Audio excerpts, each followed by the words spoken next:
విశాఖకు మళ్లీ Cordelia cruise వచ్చేసింది. సముద్రంలో 7 స్టార్ హోటల్ మాదిరిగా ఉండే ఈ విదేశీ నౌకలో చాలా ప్రత్యేకతలున్నాయి. చెన్నై నుంచి 1800 మంది ప్రయాణికులతో విశాఖ చేరుకున్న కార్డిలియా ఇక నుండి నెలలో 3 ట్రిప్పులు ప్రయాణించనుంది. చెన్నై విశాఖ వయా పొద్దుచ్చేరి మీదుగా క్రూయిజ్ సర్వీస్ నడపనున్నారు.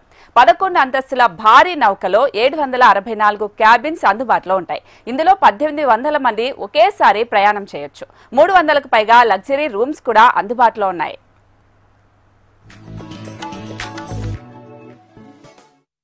ఆలోచనల మేరకు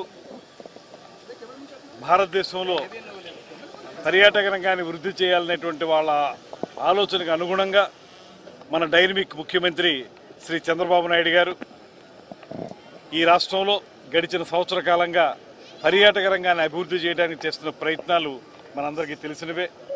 ఈ రాష్ట్రంలో కొత్త విధానాల్లో పర్యాటక రంగాన్ని వృద్ధి చేయాలనేటువంటి ఆలోచనతోటి టూరిజంకి ఇండస్ట్రీ స్టేటస్ ఇచ్చి టూరిజం ప్రాజెక్టులు తీసుకొచ్చేటువంటి వాళ్ళందరికీ కూడా ఇన్సెంటివ్స్ ఇచ్చి తద్వారా పర్యాటక రంగాన్ని వృద్ధి చేస్తున్నటువంటి సందర్భాన్ని మీకు గుర్తు చేస్తూ అందులో భాగంగా విశాఖ నుండి క్రూయిజ్ కి చాలా క్రేజ్ ఉంది. ఈ భారీ నౌక లోపల విలాసవంతమైన అనుభూతి కలుగుతుంది. గేమింగ్ జోన్, లైవ్ మ్యూజిక్, రెస్టారెంట్లు, mini theatres, swimming pools, bars ఇలా ఒకటేంటి 7 నక్షత్రాల హోటల్స్ లో ఉండే అన్ని ఫెసిలిటీస్ ఉంటాయి. దీంతో పర్యాటకులు ఆసక్తి చూపిస్తున్నారు. విశాఖ నుంచి 600 మంది ప్రయాణికులతో కార్డిలియా బయలుదేరుతుంది. గతంలోనూ విశాఖ చెన్నై మధ్య 11 అంతస్తుల విలాసవంతమైన కార్డిలియా క్రూయిజ్ సర్వీస్ నడిచింది. అయితే గత ప్రభుత్వం క్రూయిజ్ టూరిజం విస్మరించడంతో మళ్లీ కూటమి ప్రభుత్వం ఫోకస్ చేసి పర్యాటక ఆతిథ్య రంగాల అభివృద్ధికి కృషి చేయడంతో విశాఖలో ఈ విలాసవంతమైన నౌక ఇప్పుడు అందుబాటులోకి వచ్చింది.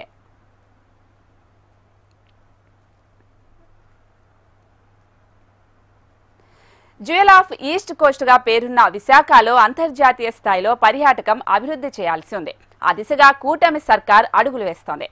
అందులో భాగంగా ఈ కార్డిలియో క్రూయిజ్ కూడా ఒకటని చెప్పాలి. విశాఖపట్నం వచ్చిన క్రూయిజ్ కి సంబంధించి అసలు ఇక్కడ క్రూయిజ్ కి ఎలాంటి క్రేజ్ ఉంది, అలాగే ఇతర డెస్టినేషన్స్ కి వెళ్ళేటప్పుడు క్రూయిజ్ లో ఎలాంటి ఫెసిలిటీస్ ఇస్తారు, దీనికి సంబంధించి ప్రస్తుతం నాతో విజయ్ మోహన్ గారు ఉన్నారు.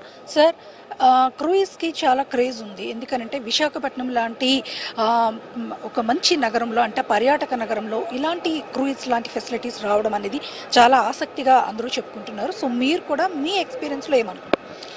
ఏముంటుందంటమ్మా, ఎవరికైనా ఒక డ్రీమ్ అమ్మ, సముద్రంలో మనం సేల్ చేసుకుంటా అలాగా వెళ్ళాలి అని. సో దీనివల్ల ఏమవుద్దంటే మనకి డెఫినెట్గా అంటే దిస్ ఇస్ మోర్ అంటే ఒక మిడిల్ క్లాస్ సెగ్మెంట్కి between 9,000 to 11,000 per person per night పడుతుందమ్మ. So 35,000 to 42,000 inside state room ఏదైతే ఉందో ఆ ఎక్స్పీరియన్స్ డెఫినెట్గా జనాలు అంటే వెళ్ళాలి, నేను ఒక క్రూజ్ ఎక్కాలి, నా చైల్డ్కి నేను ఒక ఎక్స్పీరియన్స్ ఇవ్వాలి. ఏమవుద్దంటే టాప్ డెక్లోకి వెళ్తే మనకి గేజింగ్ ఆఫ్ ది స్టార్స్ అనేది మనకి స్లీపింగ్ ఇవి ఉంటాయి బెడ్స్. సో దాని మీద కూర్చున్నప్పుడు ఒక బాండ్ ఏదైతే అంటే నేను ఎన్నో క్రూజ్లు ఎక్కాను, నేను చాలా చూస్తూ ఉంటాను. ఆ బాండింగ్ అనేది ఇద్దరు వైఫ్ అండ్ హస్బెండ్ కూర్చుని అలాగా స్కైలోకి చూస్తా, సముద్రంలోకి చూస్తా, ఆ ఒక చెరిష్డ్ ఫీలింగ్ ఏదైతే ఉంటుందో అలాగే పిల్లలకి స్విమ్మింగ్ పూల్ ఉంది పైన, అలాగే వాళ్ళకి ఒక చిన్న జకూజీ పూల్స్ ఉన్నాయి.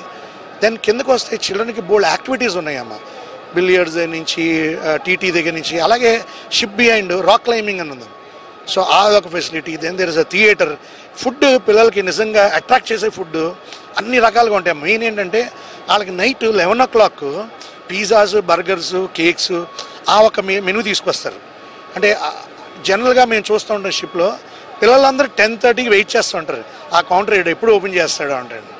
సో అన్ని రకాల క్లయింట్స్కి అంటే మనకి we have casinos, so casino లవర్కి.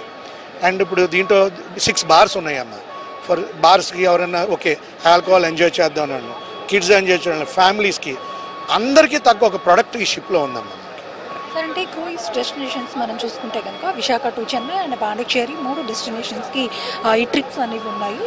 ఇప్పుడు మినిస్టర్ గారు చెప్పినట్టుగా 4 ట్రిప్స్ని వేసే విధంగా ఒక ప్యాకేజ్ ప్లానింగ్ అనేది జరుగుతుంది.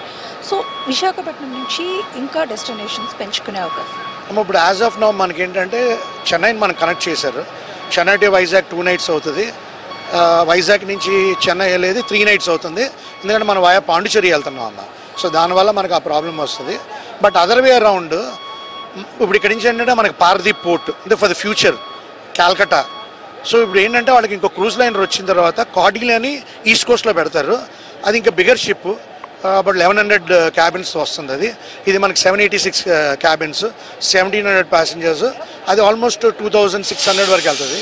సో దాన్ని అటు పక్క లొకేట్ చేసి ఈ షిప్ని పర్మనెంట్గా అంటే Chennai, Vizag, Chennai, Colombo, Chennai, Thailand, Singapore, Malaysia, Chennai, Vizag, Calcutta అలాగా వాళ్ళు డెఫినెట్గా ఐటనరీస్ ప్లాన్ చేస్తారు.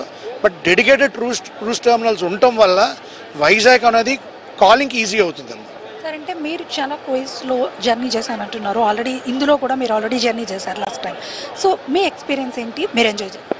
బట్ డెఫినెట్గా this is an experience to do Annamma. ఎందుకంటే ఎక్కితే తప్ప రియల్గా మనకు ఆ ఫీల్ తెలియదు. ఎందుకంటే ఇవన్నీ యాంటీబాయింట్ షిప్స్ అమ్మ. షిప్స్ ఏమి ఇలా కొట్టి ఊగేసి ఏమి ఉండదమ్మా. సో దానివల్ల ఏంటంటే ఎక్స్పీరియన్స్ ఆఫ్ ద క్రూజ్ డెఫినెట్గా అందరికీ ఉంటుందమ్మా.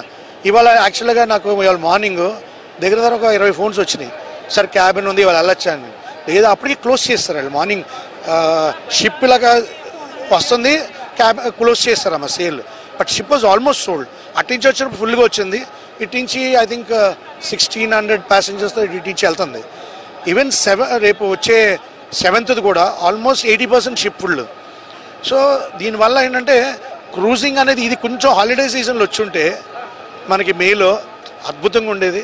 కొంచెం స్కూల్ స్టార్ట్ అయిపోయినాయి, కాలేజీలు స్టార్ట్ అయిపోయినాయి కాబట్టి ఎంతో కొంత కొంచెం ఆ హిట్టింగ్ కెపాసిటీ కొంచెం తక్కువ ఉంటుంది. But all set and ship ఫుల్గా వెళ్ళింది.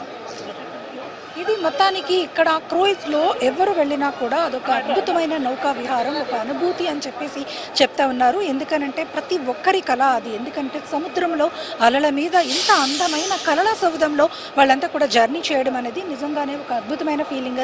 అది విదేశాల వరకు మాత్రమే ఇప్పటిదాకా పరిమితమైంది అనుకున్నా, కానీ మన విశాఖలో ఇక నుంచి కూడా ఈ క్రూయిజ్ జర్నీ అనేది ఒక ఫెంటాస్టిక్ ఎక్స్పీరియన్స్గా మేమందరం కూడా దాన్ని గెయిన్ చేయబోతున్నామని చెప్పేసి అయితే మాత్రం ఇక్కడికి వచ్చేవారందరూ కూడా చెప్తున్నారు. మరి ఈ క్రూయిజ్ ఎంటర్టైన్మెంట్ అనేది ఫీల్ అవ్వాలంటే విశాఖ టు చెన్నై రావాల్సిందే. వీడియో జర్నలిస్ట్ ధనుష్తో అనురాధ, HM TV, విశాఖపట్నం.